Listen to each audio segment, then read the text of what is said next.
So I'm going to ask you a question. What's it like for you when you're trying to communicate with somebody and they aren't paying attention to you? What does it feel like when you know they're distracted? They're either thinking about something that's happened before or something that's about to happen. What does that feel like for you? With touch, we can accurately pinpoint people's emotions. And I think we feel very acutely when their attention, their presence isn't with us. So in order to get really present, we have to be not in the past, not in the future, but in the here and now. And we have to bring our attention, our focus into the here and now. It's called the present because it's a gift. And I want you to make sure that you give that gift to yourself every time that you do these leg massages, okay? Every time that you try the hand massage, any time that you begin to work with your family and friends, please know that there's a limitation with what I'm teaching you right now. Right now, I'm teaching you to work on your own legs. There's a wealth of other information that I would normally teach if we are face-to-face in a teaching situation. I would be focusing on your body use. I would be able to see what you're doing and see whether what you're doing is anything like I've taught you.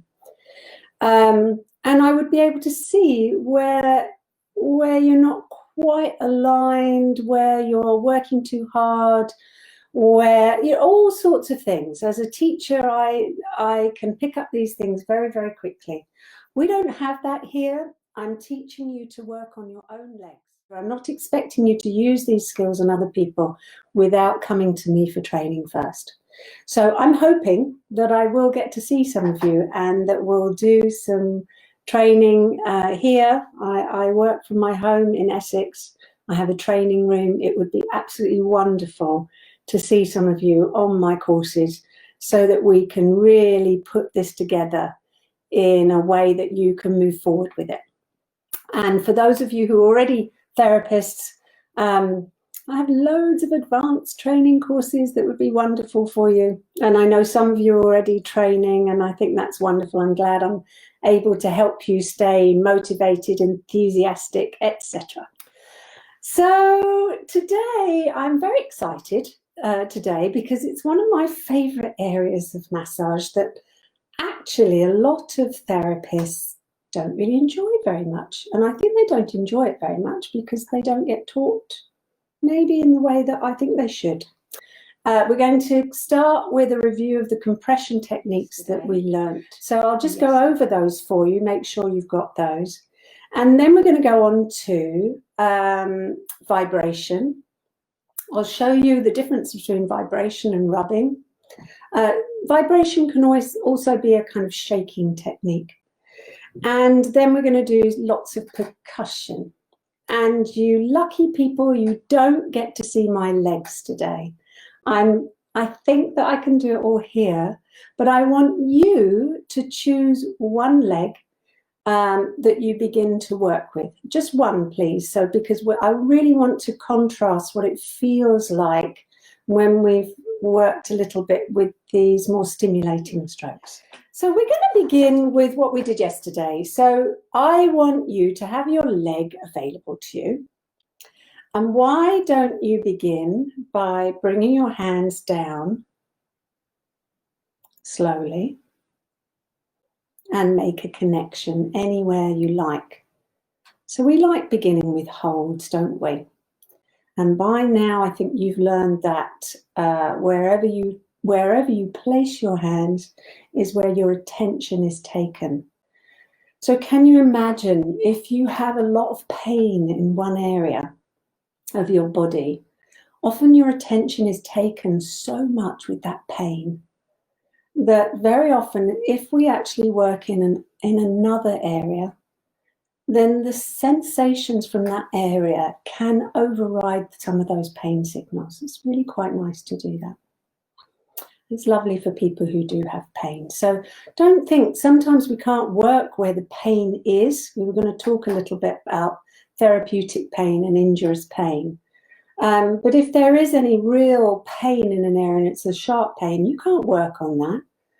And so maybe you work in another area that feels okay, and that helps the person in itself because it helps to relax. The more we relax, the less painful things are. Have you noticed that? If you're in pain, you tend to tighten, and that makes everything worse. Okay, so we've done the holds. What I want you to do now is I want you to feel, maybe this is your thigh. I want you to feel around. We haven't got any oil on at this point, but actually you'll find that you can still move around, right? Particularly if you do the picking up, the squeezing, anything like that. You can pick up, squeeze, and move along your thigh and find an area that feels a little bit sore.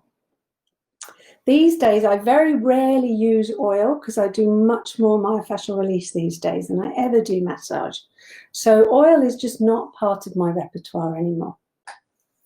So find an area that's sore. So I'm going to pretend that just around about here is a little bit sore. So what I'm going to do to start with, because very often fingertip pressure is enough. If you've got an area that's a trigger point, fingertip pressure is enough. So I'm going to place my fingers where it's hurt. So let's imagine it's right where my middle finger is there. I'm going to place my finger. I'm going to put my other on top of that. And then I want you to follow me in this, because let's just see how slowly you can sink into that area. And I mean sink in. So I want you to imagine that so I don't want you to force anything. I want you to just literally allow your finger to gently sink into those tissues. And remember what we said yesterday, we don't want anything more than 7 out of 10 tenderness. I think some of you might have been going for it a little bit too much. And sometimes we use the breath with this. So if it is a little bit tender, then you might want to take a breath in. And as you breathe out, you might want to just sink a little bit more, because sometimes the breath allows you to let go that little bit more so you can sink. And then what do? We wait. We wait until those tissues have softened. And we may not have enough time in this session for you to do that, but imagine, sometimes when I'm working, I will be in an area for 5 minutes or more. Let's then look at the thumb, the reinforced thumb. If you remember, you're going to put the thumb where you can feel the tenderness, and then you're going to put the other hand on top, and it's this hand that actually exerts the pressure in that area, okay? So I'm in a very awkward position to do this. So this is where I would look with you about your body mechanics. For me to exert pressure in here, I've got to, because of the way I'm sitting, use my shoulder too much. So if I were working on somebody, I would have to stand up and work in a different way. So these are the kinds of things that until we're in a different circumstance, I can't help you with. But just notice, maybe that's the most important thing for you. Notice if you are straining your body in any way, okay? If you are, then pay attention to your body and find another way, because it doesn't make sense to hurt yourself. It doesn't make sense. Now look at those other techniques. You're still working on the one leg. So let's have a look at rubbing. So if you rub, it means that you're actually rubbing against the skin.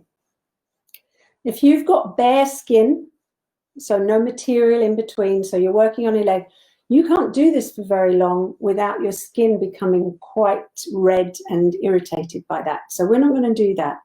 But I wanted you to notice what that's like. That's rubbing. Okay, and you should be able to actually hear. So if I were to rub my head, or then I can hear that sound of the rubbing. Vibration is something quite different. What you want to do with vibration is you're going to sink into the tissues. So you can do this with me. And you're actually going to move the tissues against these underlying structures.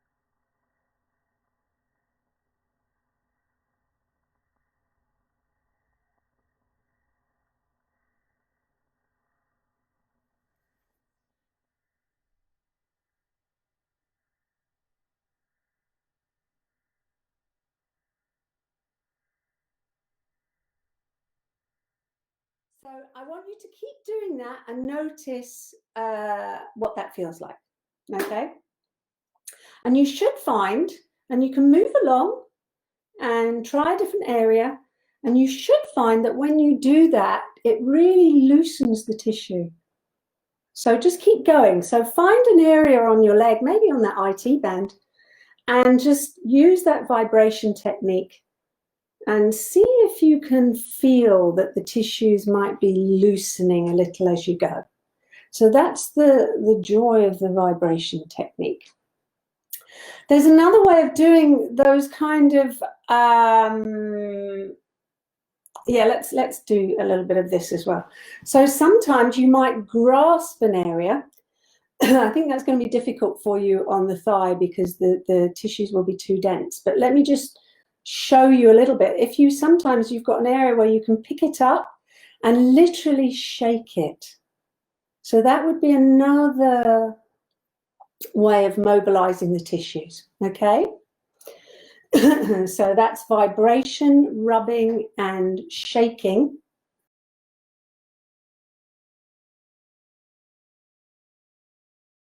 Show you how to transition between a petrissage movement, which is what Stuart's showing you here, a lovely kneading stroke. And then you can just begin to go into more of a grab and very slowly transition that. This is a plucking technique. I'm going to come in, so it's a soft landing, fast takeoff here. That's it. Plucking. And then from there you can go into a flicking movement. So he's going to use his fingertips now. And you can use one hand one side of the leg and one hand the other, and it actually gets so much movement going. Can you see how that loosens up the tissue?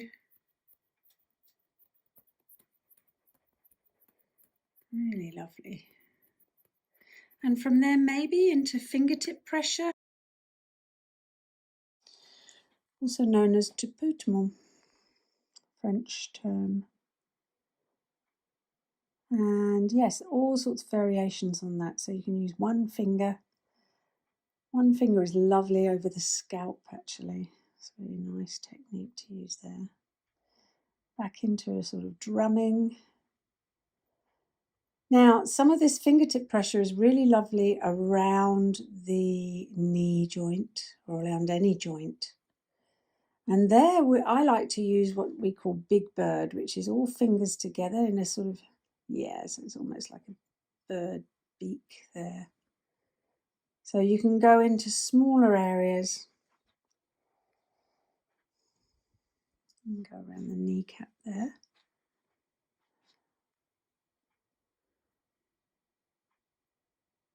Lots of possibilities. So from there we could maybe go into a loose fist. The emphasis here is on really keeping your wrists very loose so they're bouncing. So bounce a little more, Stuart. That's it. The more you bounce, the less this is going to hurt. I'm going to show you what happens when you don't bounce. So if we go with a rigid, go rigid on your wrists. Yeah, okay. And you can actually hear this different sound now.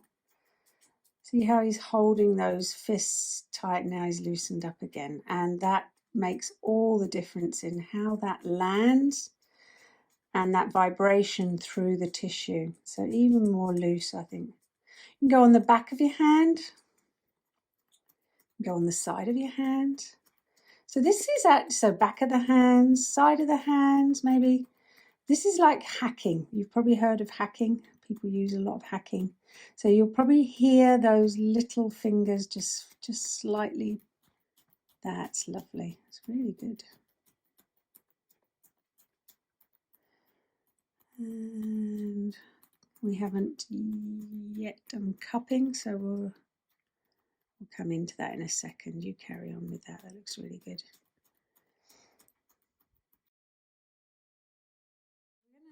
We're going to head into cupping here. So let's see if we can get that sound a bit louder, Stuart. The sound you get is the vacuum in the palm of the hands against the skin. And let's just change that to slapping so you can hear the different. Yeah, right, lovely, beautiful. A bit more of that.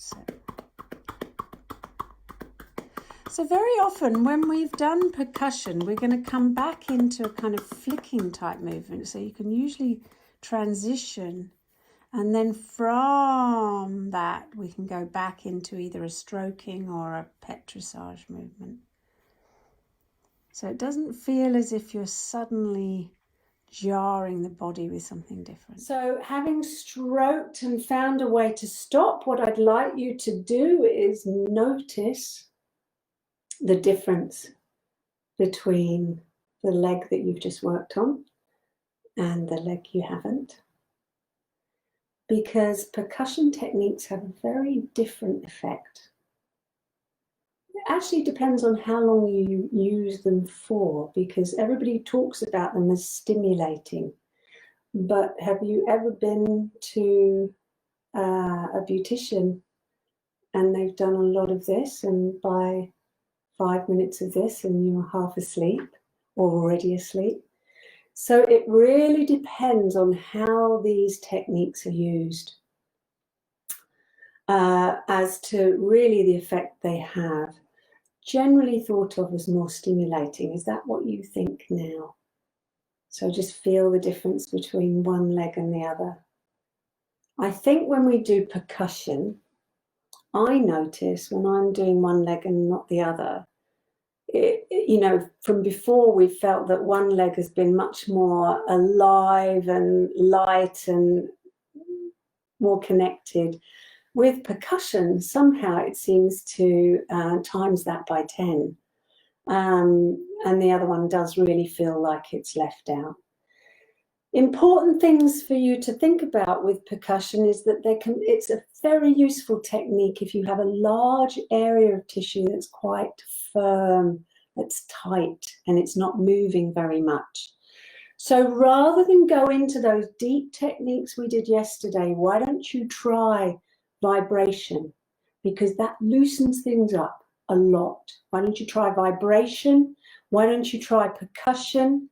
Maybe picking up, squeezing, letting go, rather than always going for those deep tissue techniques, which they're not always appropriate. So this is often for large muscle areas that are very tight. If I, for instance, have someone who is very sporty coming in, their muscles are very tight, very firm, very stuck, I will often do a lot of this loosening stuff if I'm massaging before I begin anything else. So it has a really useful place in your repertoire of skills, and it makes you feel good.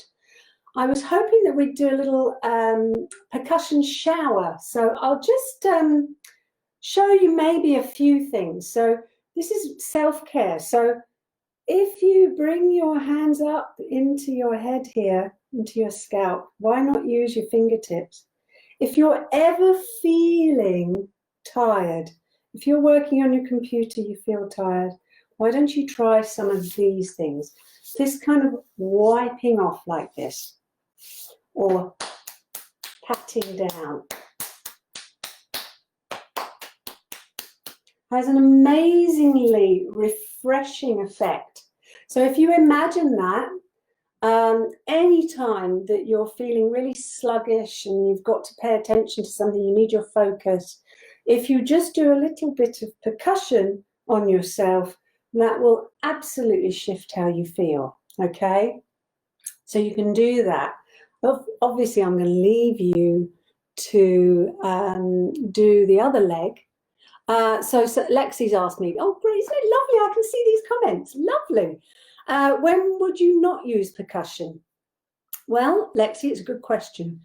If you imagine, percussion can be anything from this to this, then actually most cases, if massage is appropriate, percussion is appropriate, but it would be how deep, how much pressure you would use on an area. I think, I tell you when isn't appropriate, it's a good question actually. Anyone with any osteoporosis, so there are conditions that I don't think I've mentioned that one in your ebook. There are many, many conditions that are not appropriate for people to have massage. So if you imagine somebody has what's commonly called brittle bones, we're not going to want to do any kind of striking technique over there. The other thing, it's a really good question, thank you.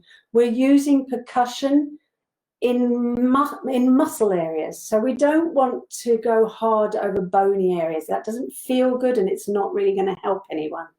But light percussion can usually be safe everywhere, but you're absolutely right, Lexi, it's not always appropriate. So if you have anyone with any conditions and you're not sure about them, please don't use any of these techniques without checking first. So definitely any kind of brittle bone issue. Obviously, you're not going to work on areas of inflammation if they're sore, etc.